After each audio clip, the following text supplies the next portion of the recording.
Okay, welcome to Landscape of Mothers. I'm Jill Clifton.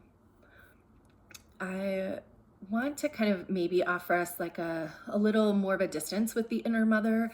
And there's a fairy tale that's been coming up that I've been thinking about lately, in which there's just a moment in which the inner mother kind of steps forward.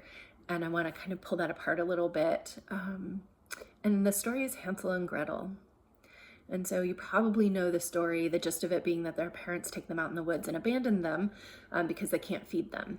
And so Hansel and Gretel, their first attempt is to take care of themselves, is a child-oriented one in which Hansel picks up stones and puts them in his pocket and drops them as they get let out into the forest. And what it means is that the goal there is to get back to something that is deeply harmful, right? Their parents are trying to abandon them.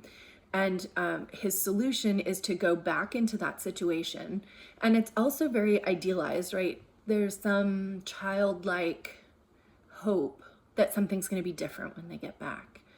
And so it's a wishful thinking situation, right? And that's what kids do. They're just distressed at being separated and they want reconnection. So that's kind of how we are when our inner child gets pinged by something, right? Like he's distressed, he's being left, and he wants to just get back is the solution. It's a simplistic solution because he's actually going back into the very place that he's being pushed away from. And it's not a solution. It's a short-term solution with no long-term vision, right? And our inner children can do that. They get upset about something and they just want, and they grab at and they hold, and that's all totally fine. There's nothing wrong with it. But when we're adults, it can be problematic that our inner children are the ones taking the action for us. They're picking up these pebbles and leading us back to where we came from. So Hansel and Gretel go through this whole thing. They get abandoned again. The breadcrumbs get eaten by the birds, so they don't have a direct route home. And so they wander in the forest and eventually come across the witch's house that's all about food. And they're so hungry that they don't consider the bigger picture of what's going on. Like, why would this food be in the forest? Like, they don't see how it might not make sense or that it could be dangerous. And so they say yes. Again, a very child response, right? The thing that they want the most is right in front of them, and they do not question how it got there, or what the motives might be. And but there's a moment then when it finally clicks for Gretel.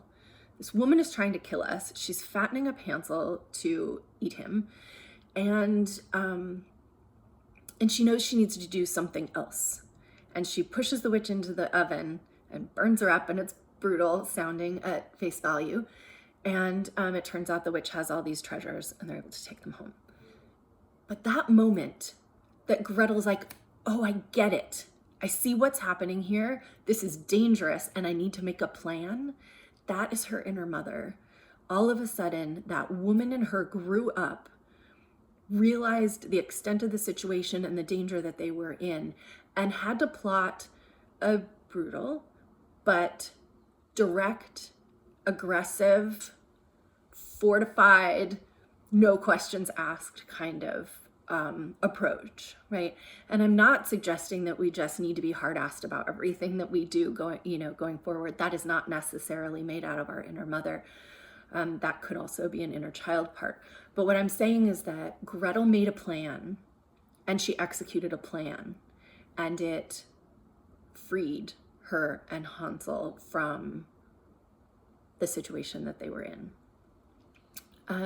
So I talk more about this on my Substack, or I write about more of this on my Substack.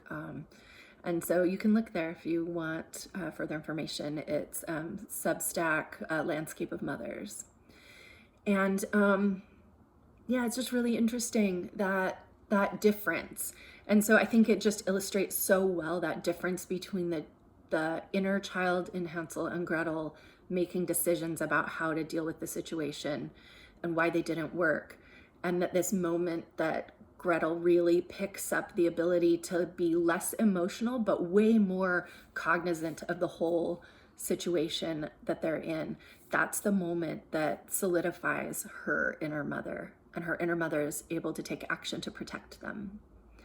So maybe that'll give some kind of context for the inner mother too, and a little bit, if we think about it in general or metaphoric terms, we might be able to find things in our own lives that need that inner mother energy, and being able to say which parts are my child energy and which parts are my mother. All right, thanks.